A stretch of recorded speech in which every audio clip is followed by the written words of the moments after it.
ನಮಸ್ಕಾರ ಸ್ನೇಹಿತರೆ, ನಮ್ಮ ಮಧುರ ಸುಧೆ ಚಾನಲ್ಗೆ ನಿಮಗೆ ಸ್ವಾಗತ. ನಾವು ನಿಮಗಾಗಿ ಕೃಷ್ಣ ಸಂದೇಶವನ್ನು ಒತ್ತು ತರುತ್ತಿದ್ದೇವೆ. ಇಂದಿನ ಕೃಷ್ಣ ಸಂದೇಶವನ್ನು ನೋಡುವ ಮೊದಲು ಯಾರೆಲ್ಲ ನಮ್ಮ ಚಾನಲನ್ನು ಹೊಸದಾಗಿ ವೀಕ್ಷಿಸುತ್ತಿದ್ದೀರಿ, ನಮ್ಮ ಚಾನಲನ್ನು ಸಬ್ಸ್ಕ್ರೈಬ್ ಮಾಡಿಕೊಳ್ಳಿ. ಹಾಗೆಯೇ ಬೆಲ್ ಬಟನ್ ಒತ್ತುವ ಮೂಲಕ ನೋಟಿಫೈ ಆಗಿರಿ. ಇಂದಿನ ಕೃಷ್ಣ ಸಂದೇಶವನ್ನು ನೋಡೋಣ. ಇನ್ನೊಬ್ಬರ ತುಳಿತಕ್ಕೆ ಸಿಗದೆ ಆಡಿಕೊಳ್ಳುವವರ ಬಾಯಿಗೆ ತುತ್ತಾಗದೆ ಯಾರೂ ಕೂಡ ಬೆಳೆದಿಲ್ಲ. ಮನುಷ್ಯ ಒಳ್ಳೆಯವನಾಗಿದ್ದರೂ ಕೂಡ ಮಾತನಾಡುತ್ತಾರೆ, ಕೆಟ್ಟವನಾಗಿದ್ದರೂ ಸಹ ಮಾತನಾಡುತ್ತಾರೆ. ಎಲ್ಲರೂ ಎಲ್ಲರಿಗೂ ಒಳ್ಳೆಯವರಾಗಲು ಸಾಧ್ಯವಿಲ್ಲ.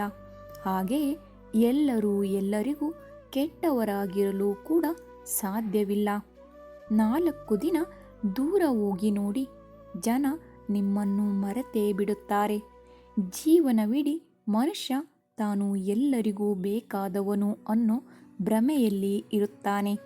ಆದರೆ ನಿಜ ಏನು ಅಂದರೆ, ಜನರಿಗೆ ನೀವು ಇದ್ದರೂ ಇಲ್ಲದಿದ್ದರೂ ಏನೂ ವ್ಯತ್ಯಾಸ ಆಗುವುದಿಲ್ಲ. ನಿಮ್ಮ ಅವಶ್ಯಕತೆ ಇದ್ದಾಗ ಮಾತ್ರ ನಿಮ್ಮನ್ನು ನೆನಪಿಸಿಕೊಳ್ಳುತ್ತಾರೆ.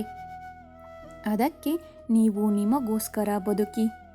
ತಾಳ್ಮೆ ಅನ್ನುವುದು ಬದುಕನ್ನು ಸರಿಯಾಗಿ ಅರಿತವನ ಬಳಿ ಮಾತ್ರವೇ ಇರುತ್ತದೆ. ತಾಳ್ಮೆ ಕಳೆದುಕೊಂಡವನು ಅಹಂಕಾರದಿಂದ ಸಂಬಂಧಗಳನ್ನು ಕಳೆದುಕೊಳ್ಳುತ್ತಾನೆ. ಕೆಲವರು ತಮ್ಮ ಮೌಲ್ಯಕ್ಕೆ ಪೆಟ್ಟು ಬಿದ್ದರೂ ತಾಳ್ಮೆಯಿಂದ ಸಂಬಂಧಗಳನ್ನು ಉಳಿಸಿಕೊಳ್ಳಲು ಪ್ರಯತ್ನಿಸುತ್ತಾರೆ. ಏಕೆಂದರೆ ಅವರಿಗೆ ಸಂಬಂಧಗಳು ಮುಖ್ಯವಾಗಿರುತ್ತವೆ. ಬದುಕಿನಲ್ಲಿ ನೀರಿನಂತೆ ಇರಿ, ನೀರಿನಂತೆ ಹರಿಯುತ್ತಲೇ ಇರಿ.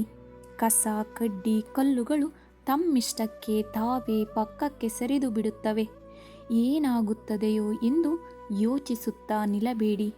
ಏನಾದರೂ ಸಂಭವಿಸಿದರೂ ಅದು ನಿಮ್ಮ ಒಳಿತಿಗಾಗಿ, ಎಲ್ಲ ದೇವರ ಇಚ್ಛೆಯೆಂದು ಮುಂದೆ ಸಾಗುತ್ತಾ ಇರಿ. ಎಲ್ಲ ಒಳ್ಳೆಯದೇ ಆಗುತ್ತದೆ.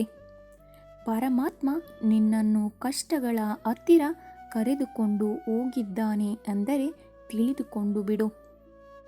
ಅವಶ್ಯವಾಗಿ ಅವನೇ ನಿನ್ನ ಕಷ್ಟಗಳನ್ನು ದಾಟಿಸಿ ಬಿಡುತ್ತಾನೆ ಎಂದು. ಯಾರಿಗೂ ದುಃಖವನ್ನು ಕೊಡಬೇಡಿ, ಏಕೆಂದರೆ ಕೊಟ್ಟಿರುವ ಯಾವುದೇ ವಸ್ತುವಾಗಲಿ ಮುಂದಿನ ದಿನಗಳಲ್ಲಿ ಅದು 1000 ಪಟ್ಟು ನಿಮಗೆ ಮರಳಿ ಬರುತ್ತದೆ ಅನ್ನುವುದನ್ನು ಯಾವತ್ತಿಗೂ ಮರೆಯಬೇಡಿ. ತಿಳುವಳಿಕೆ ಇಲ್ಲದವನನ್ನು ಒಪ್ಪಿಸುವುದು ಬಹಳ ಸುಲಭ. ಹೆಚ್ಚು ತಿಳಿದವನನ್ನು ಒಪ್ಪಿಸುವುದು ಇನ್ನೂ ಸುಲಭ.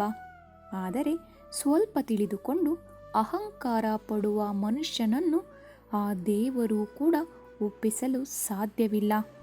ಹಾಗಾಗಿ ಮನುಷ್ಯ ಸುಂದರವಾಗಿ ಕಾಣುವುದು ತನ್ನ ರೂಪದಿಂದ, ರೂಪ ಸುಂದರವಾಗಿ ಕಾಣುವುದು ಸದ್ಗುಣಗಳಿಂದ, ಸದ್ಗುಣಗಳು ಸುಂದರವಾಗಿ ಕಾಣುವುದು ಜ್ಞಾನದಿಂದ, ಜ್ಞಾನ ಸುಂದರವಾಗಿ ಕಾಣುವುದು ಕ್ಷಮೆಯಿಂದ.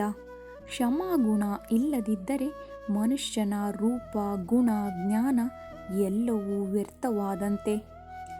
ಹಾಗಾಗಿ ಎಲ್ಲ ಒಳ್ಳೆಯದೇ ಆಗುತ್ತದೆ.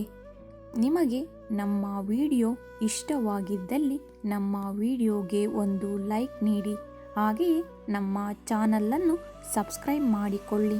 ನಿಮ್ಮ ಅನಿಸಿಕೆ, ಅಭಿಪ್ರಾಯಗಳನ್ನು ಕಮೆಂಟ್ ಮೂಲಕ ತಿಳಿಸಿ. ಧನ್ಯವಾದಗಳು.